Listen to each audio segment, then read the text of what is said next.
Welcome to HortTube. My name is Jim Putnam. Super excited. We've come to Charlotte and we've scored 2 times. If you're following along with the channel, we did a video with Jay Sifford on an incredible installation he did. And then Jay told us about this amazing garden in Charlotte that we had to see. So we contacted the owner, and apparently like 3,000 people saw this garden last year. It's open.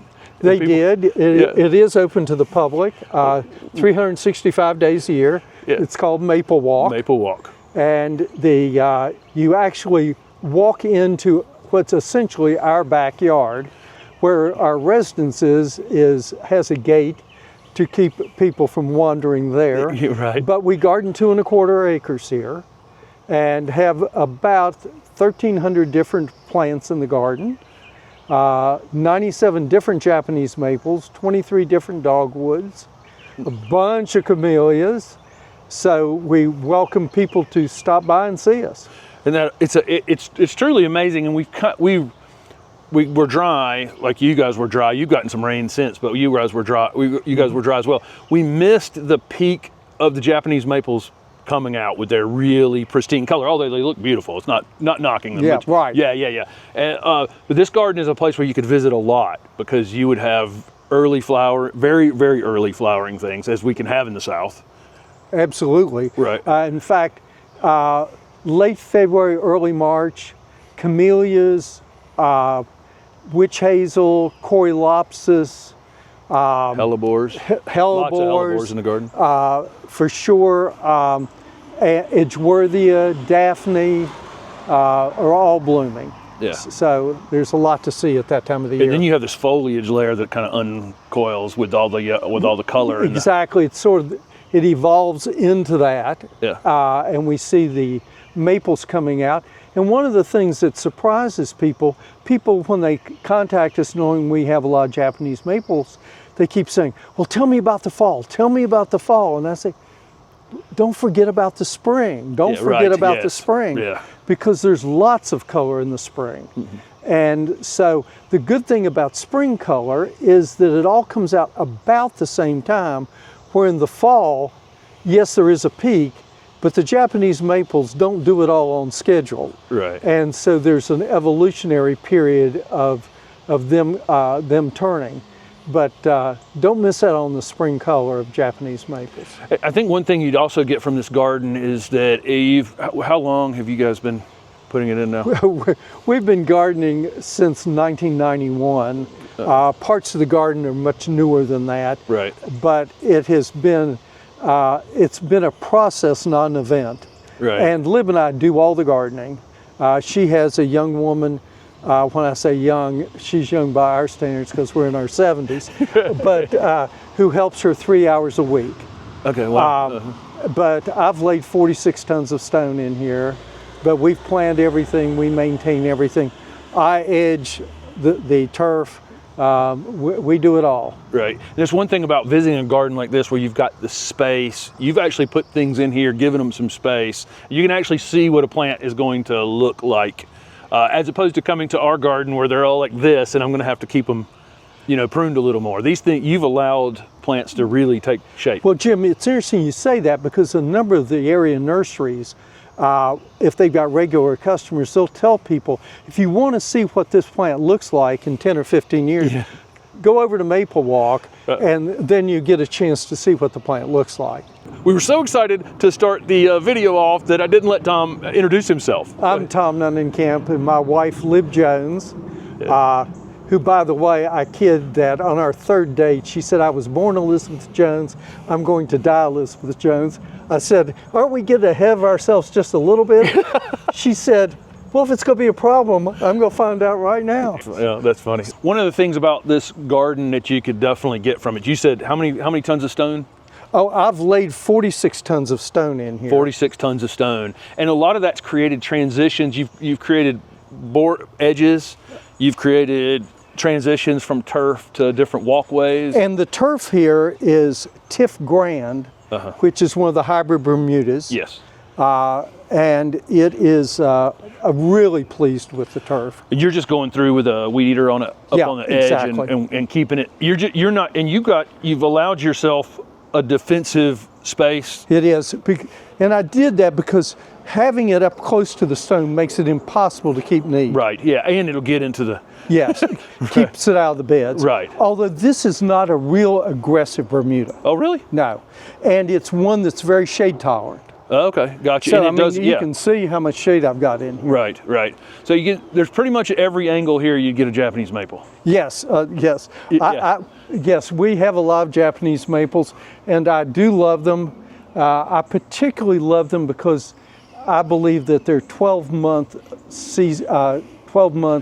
trees that should look good in every season. So if you prune them properly, you're going to have a tree that's pleasant to look at 12 months out of the year. And I'll tell you one thing when we go to gardeners who really have just really thrown themselves in, there's always this combination of conifers that you're on the very southern edge of, right, with Japanese maples, and then you've got a garden over here that's for, you know, things that don't want a drop of water. Right. I'm going to try it all. I'm going to try it all. No, and as you see some of these things like this Xeriscape here, my wife does all the perennials, and one of the ways we keep peace in the family is that I don't touch her perennials and she doesn't touch my trees. No, that's funny. That's funny. I see one of the cactus has a flower on it. Yeah. Beautiful. Okay. Your prostrate beauty, Cedrus deodora. Tell us about this. Yeah. Well, when I planted this, I knew it was prostrate. I loved the color. And I said, boy, it would be nice as it grows if it brushed up against this boulder. Right. Well, it has consumed the boulder. Yeah. And the boulder's too big to move. And I'm surely not going to harm the deodora cedar. Yeah. So I'm just living with it. And I paid a lot for the boulder that nobody sees. Right, yeah. So this prostrate beauty, I mean, we have feeling blue. Yes. What's the difference? I mean, this one seems to be a little brighter. I have a feeling blue also. I've got it in more shade. Okay. And it has never, for me, has never been anywhere near as vigorous as this. Okay, gotcha. This has been a vigorous plant. This has been in the ground about 10 years. So you got the circular patio space here. Did you lay these? Oh, way above my pay grade. Oh, really? Yes. Gotcha. The Libs saw this design at the Duke Gardens and took a picture of it. Yeah. And it was when I was in Durham at the Gardens in a pruning workshop by the Aesthetic Pruners of America. That turned out to be an expensive trip because she saw this, she saw our handrails. Yeah, the handrails are beautiful. And she decided that once we got back, we had to have those things. Right. So, and then once we were going to do this, we decided to put the bench here. Yes. And the stone on the bench weighs 2,800 pounds. Was this on a single pallet, or is it?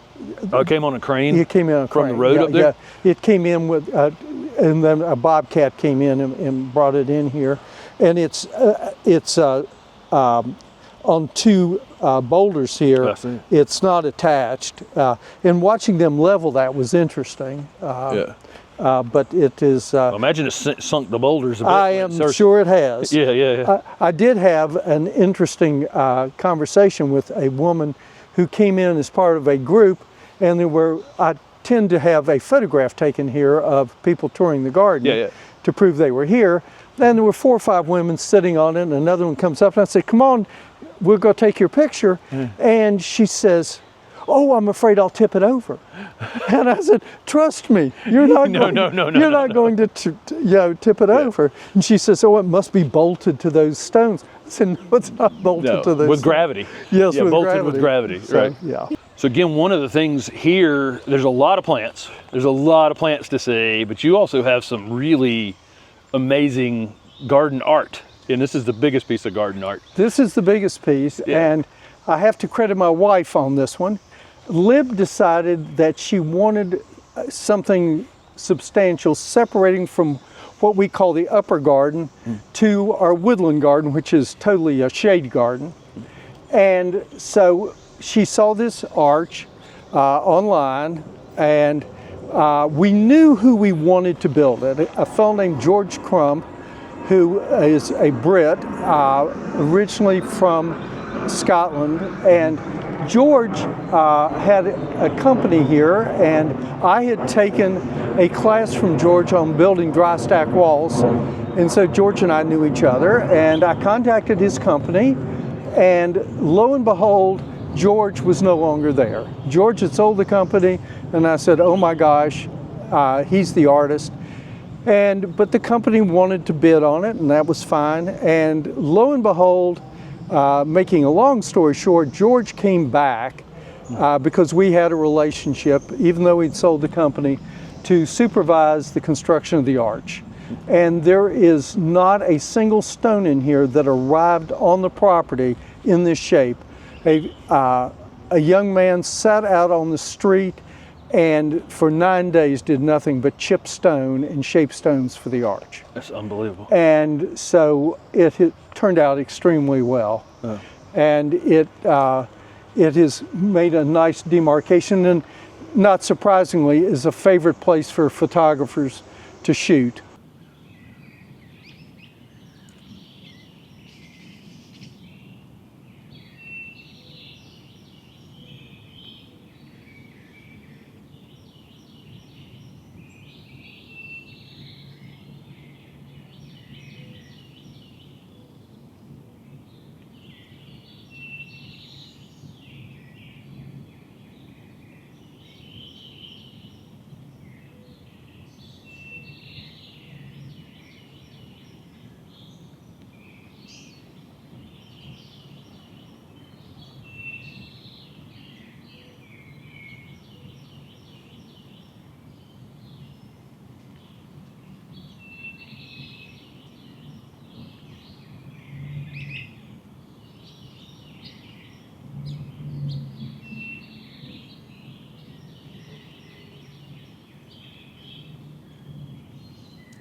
I usually come to gardens and we talk about nothing but plants, but it seems like I'm just getting you from one hardscape feature to another. Tell us about these rails.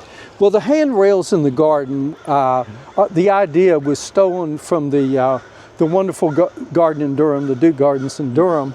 And when Lib and I were visiting one time, we saw these. Lib said, boy, we had tried so many railings in the garden that weren't satisfactory. And when she reached and saw how stable these were, she wanted to have them. They are actually stainless steel, sunk in 2 feet of concrete, covered with an epoxy to look like black walnut. Yeah. And they are done by a metal artist. I don't think he ever wants to do them again, because I don't think he thinks they're terribly creative.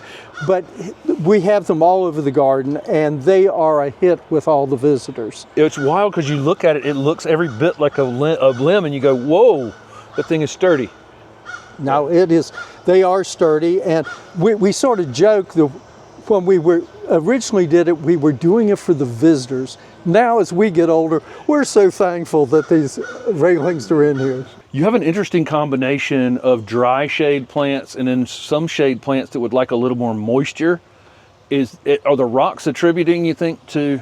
Well, probably, but I would be lying if I told you it was intentional. Right, okay, gotcha, gotcha. Some things are happy coincidences, and through trial and error, you see what's happy where they are. Right. And I think as a gardener, trial and error is a big thing. Gotcha. You know, people will come through and say, oh, I've got a brown thumb. I killed too many things. And I tell them, I said, I've killed more things than you'll ever plant. Yeah, right. You know? Yeah, right. And so don't be afraid, to kill something. Yeah. It is, if you think it's going to be an interesting combination. Right. And because sometimes you plant something that people say, oh, you can't grow that, and lo and behold, it grows just fine. Right, yeah. So, you've got a 28-foot drop on this property. Correct. Bottom to top. So by the time we get down here, it probably is a little more moisture migrating down it as is. well. In fact, that area down below us there is almost like a rain garden down there. Okay,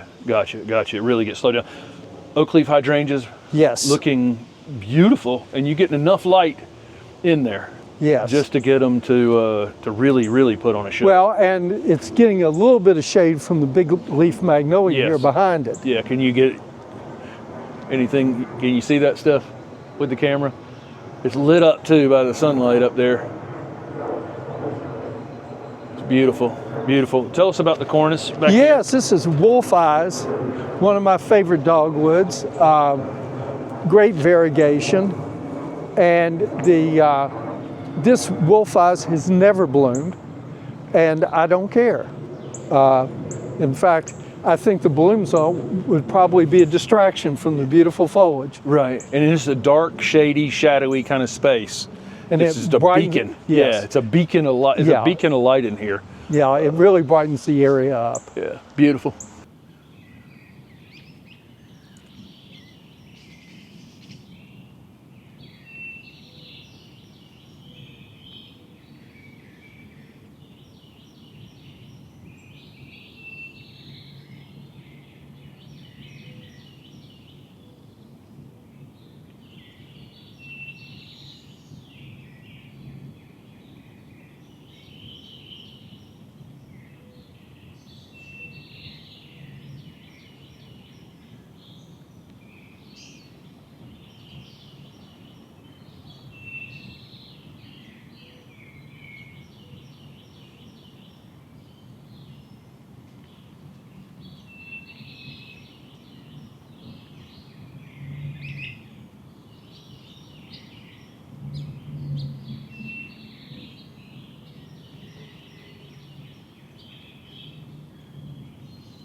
Another real bright spot in the garden is this Akuba. Want to tell us about this one? Yes, this is by far my favorite Akuba. This is Sulphurea marginata, and it is spectacular for most of the year. The new growth is just vibrant. You see some dark in here. This is last year's growth. Yeah, yeah. But it is just spectacular, and in fact, we do a little propagation of it in that during the winter, my wife will cut off branches, take it in for some interest in arrangements, and then while it's sitting in the water, it roots, and I bring it back out and I plant it. So I've got a bunch of small ones that are behind this that will eventually, I'll have a bank of these. Yeah, beautiful. This is what I've talked about with Akuba a lot over the years, is if you go a lot more now, I see a few more interesting ones at garden centers, but for a long time, it's just gold dust and maybe a green one. And there's all these, then you go to gardens and you see all these really interesting, vibrant variegations. No, it's a beautiful plant, Yeah. and you want to check us for cuttings too when we're leaving. no, yeah. We may be pocketing a few cuttings on that one. you're welcome to do it. Okay, awesome. So thank you so much, Tom, for inviting us in here. We're going to come back over here to Maplewalk in the future and do some additional content if you'll have us back. Oh, looking forward to it. Okay, awesome. Thank you so much. Sure.